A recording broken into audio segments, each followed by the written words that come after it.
La conmemoración del 110 aniversario del genocidio armenio que inició en 1915.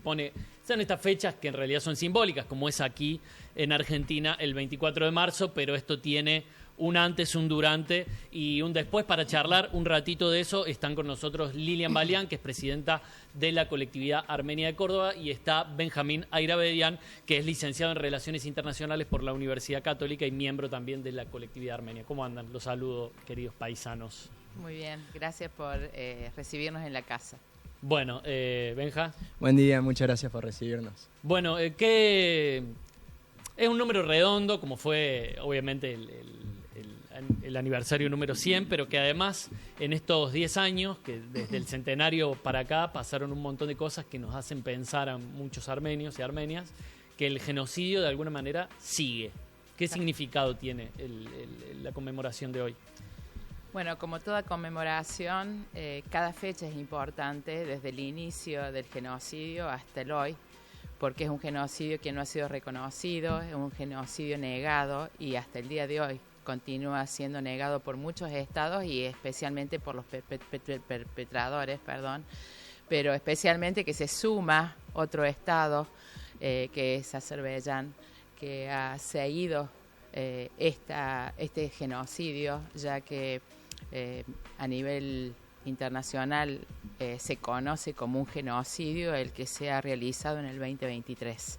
Entonces, realmente para nosotros es una carga muy grande en este número redondo, ya que a los 100 años el Vaticano reconoció el genocidio y hubo un acto muy importante justamente de manos del Papa Francisco, que también para nosotros ha tenido un gran significado, y su pérdida, la verdad que ha sido algo muy fuerte, porque es uno de los pocos papas que ha tomado otro camino, que ha tomado otros rumbos, y para nosotros como armenios fue un punto de inflexión en el 2015. Sí, que nosotros hablábamos en esta semana de la importancia que tenía el Papa como un articulador interreligioso o intercredos. Para que no sepa, los armenios tienen su propia iglesia, y entonces ha habido ahí un diálogo. Un diálogo muy importante. Además ya se había comenzado con Juan Pablo II el diálogo, pero realmente lo que ocurrió en el Vaticano en el 2015, como ocurrieron tantas cosas, que esperemos ahora que puedan ser continuadas, ¿no?, por el nuevo Papa. Benja. Por mi lado, también me parece interesante que esté Benja, porque es una forma de poner un anclaje y un pie en la juventud y en la continuidad del legado y de esta lucha que tenemos los armenios a lo largo y ancho del mundo, y en Argentina, donde tenemos mucha presencia. Sí, yo quiero agregar ahí que decimos que el genocidio armenio nunca terminó, porque diariamente se avanza por la retórica, por la práctica, sobre algún símbolo, sobre algún aspecto, sobre algún territorio de la armenidad o del actual estado de Armenia. Esto, como dijo Lilian, por parte de Azerbaiyán, que básicamente está poniendo todos los puntos para poder firmar un tratado de paz con la República de Armenia actualmente. Y ese tratado de paz es un tratado que, bueno, no sé hasta qué punto se puede hablar de que es justo, porque se le está pidiendo que cambie la constitución, que cambie el himno, que cambie símbolos patrios, que se entreguen determinados territorios. Entonces, por eso decimos que el genocidio armenio nunca terminó de alguna manera, porque cada día se avanza un poquitito más. Sí, es una avanzada que cuando uno lee la geopolítica se entiende desde el lado panturquista, uno incluye ahí a Azerbaiyán, que se da cuando ven un vacío generado un poquito por el retiro de Rusia, que en gran parte de estas décadas, obviamente mientras duró la Unión Soviética, pero también luego fue el garante de los momentos de orden en la región. Sí, y realmente su retirada ha sido muy importante con el tema de la guerra en Ucrania, y otros intereses también, ¿no? Porque por la guerra de Ucrania hay mucha parte de comercio, de tratados, de abastecimiento, de materia prima, de gas, de energía. Entonces se manipula todo eso.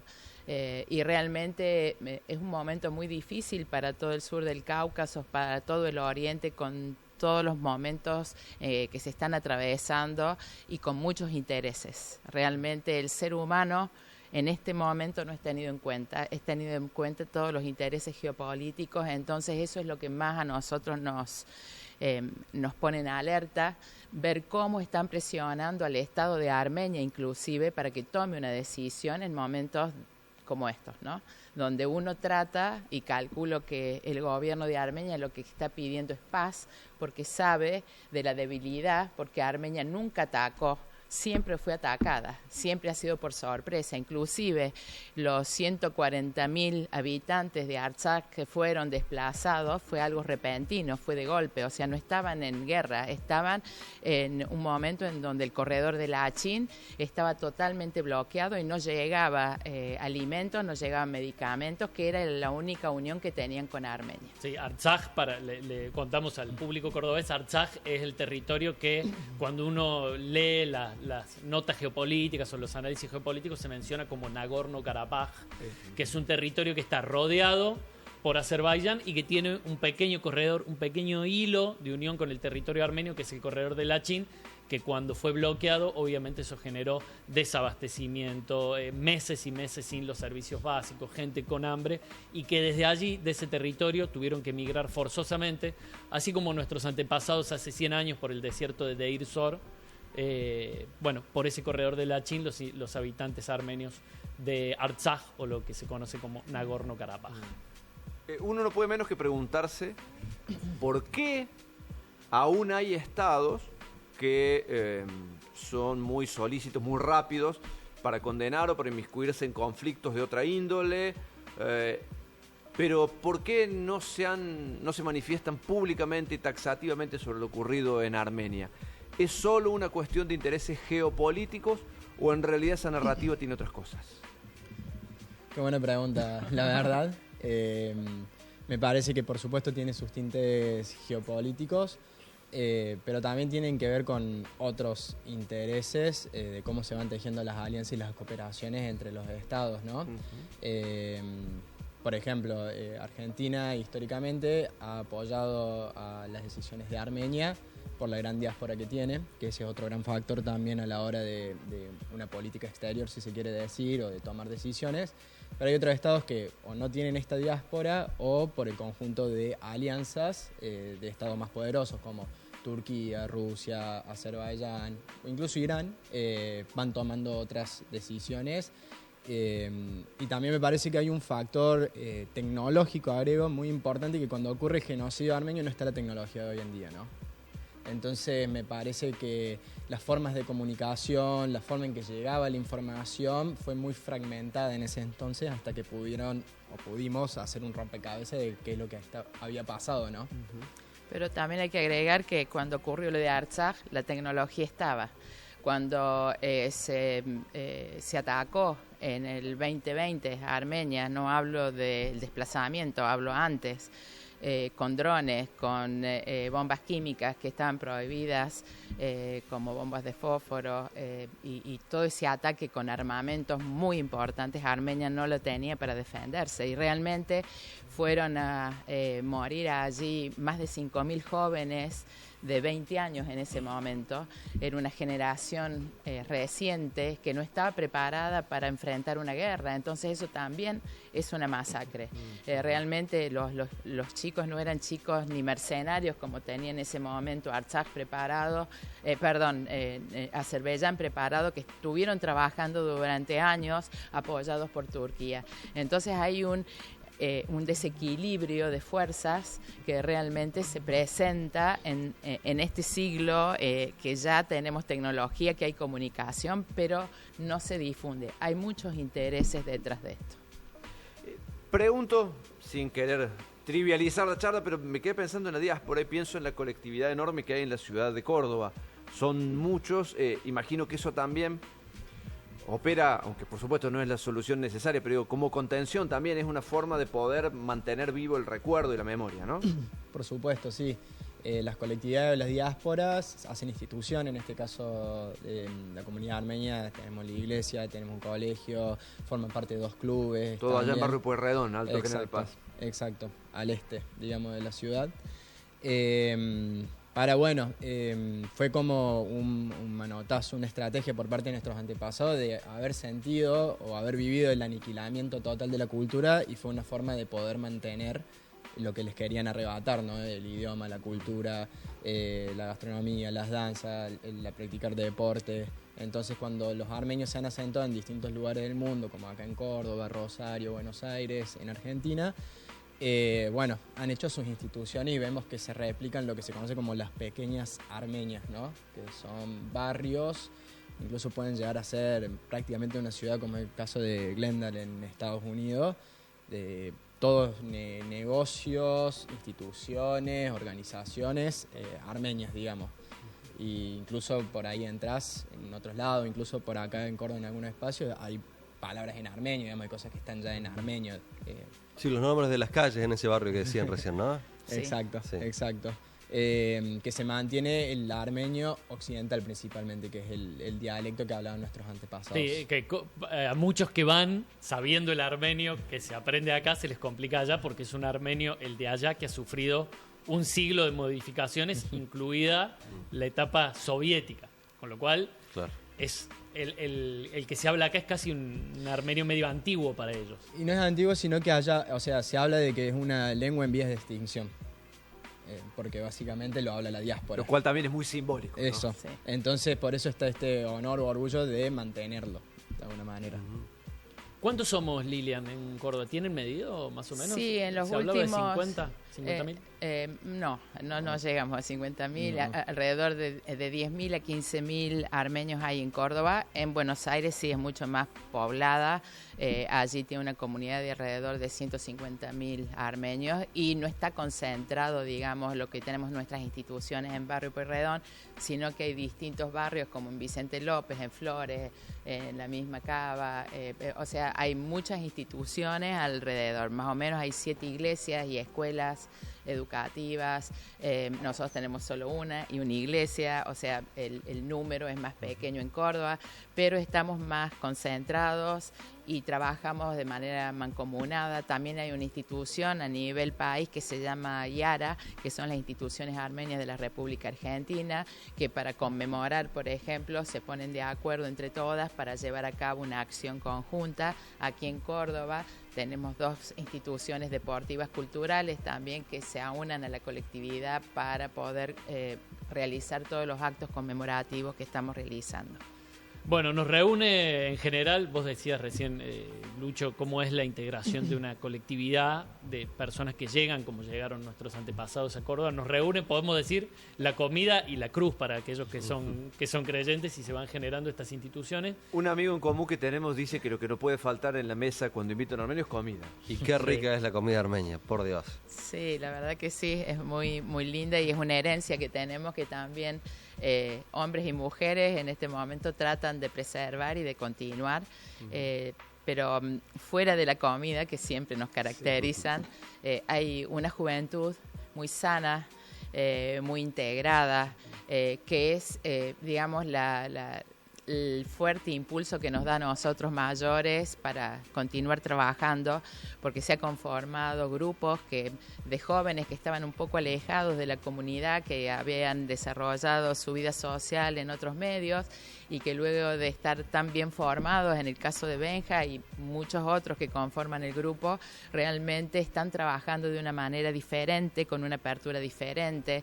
Estos últimos años estamos tratando de no ser endogámicos, sino de hacer ver la causa, porque pensamos que el genocidio que tiñó el siglo XX no puede seguir continuando y para nosotros es una herencia que tenemos que defender, son actitudes que tenemos que transmitir a los que no han conocido, no han vivido o no han nacido en el siglo XX.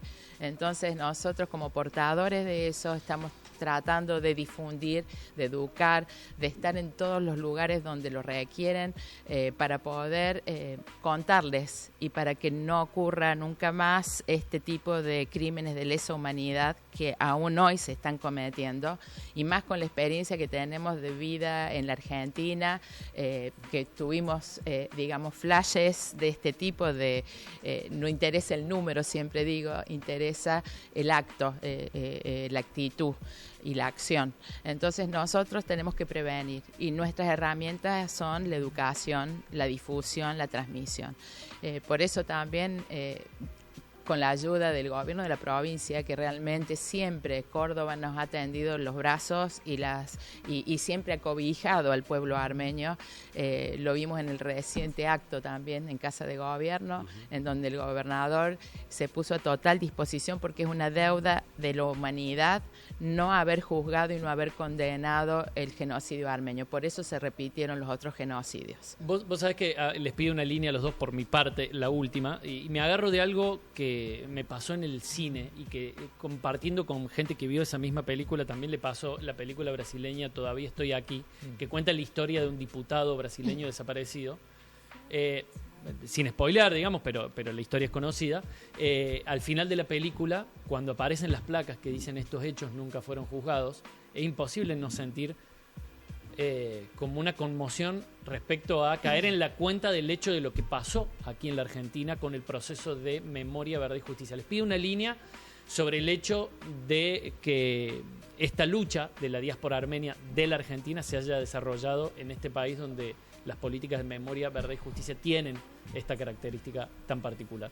Bueno, acabas de traer el caso valioso de cómo Argentina juzgó a los responsables de la última dictadura militar y el movimiento armenio, la diáspora armenia, tomó como ejemplo los juicios de lesa humanidad, el juicio por el derecho a la verdad y básicamente alrededor del año 2006-2004 se presentaron un grupo de armenios en la justicia federal y tocaron la puerta, hicieron una denuncia y dijeron, che, mis bisabuelos murieron en esta parte del mundo, pido que se investigue.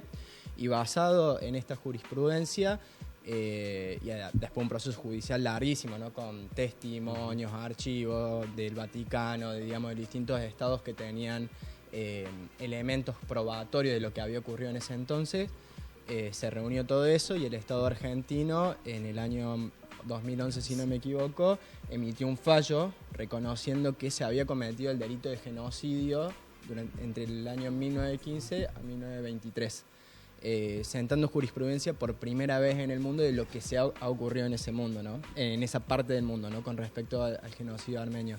Entonces, mira qué valioso como el intercambio entre lo ocurrido en Argentina y la diáspora armenia, este intercambio entre culturas, dio como fruto que el pueblo armenio, por lo menos un poquito, tuviera su verdad, ¿no? Su pedacito de memoria, con lo cual poder defenderse frente al mundo también.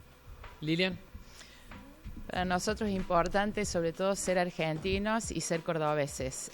Realmente nuestro país es un ejemplo, creo que a nivel mundial, de los hechos, de la manera que se desarrollaron y cómo fueron juzgados. Es una deuda que tenía la sociedad y luego de recuperar la democracia, creo que se completó en los años siguientes para llegar a estas instancias. Creo que si un hecho no es juzgado, si un hecho no es reconocido, realmente se van a seguir cometiendo. Y nosotros tenemos ese capital importante en Argentina y sobre todo en Córdoba. Siempre remarco que los movimientos y todas las acciones comienzan en nuestra ciudad. Por eso se la llama la DOCTA y por eso creo que todas las primeras leyes que se realizaron, que se dictaron en ese momento a partir del 2006, partieron de Córdoba y luego llegaron a la nación. Bueno, queríamos tenerlos a ustedes como representantes de dos generaciones de la diáspora, además con el peso de la representación institucional, e invitarlos al acto de hoy a las 2:30 en la Plaza San Martín, como es habitual. Así es, todos los años realizamos ese acto y hace 4 años lo hacemos dentro también de la Casa de Gobierno, días anteriores a la conmemoración o posteriores. Y bueno, es importante para todos nosotros participar, porque como lo dije en un principio, no es una causa de los armenios, es una causa de la humanidad toda. Por cierto, y permítase un poco el chivo también, nos enorgullece como parte del medio universitario estar allí también. Hemos estado cubriendo y acompañando esta proclama absolutamente justa, necesaria e imprescriptible en nombre del pueblo armenio. Hemos estado allí, vamos a seguir estando. Lilian, Benja, gracias por venir. Los agradecidos somos nosotros. Y nos Muchas vemos gracias. en un rato. Nos vemos en un Si Dios rato quiere. y muchas gracias por la invitación.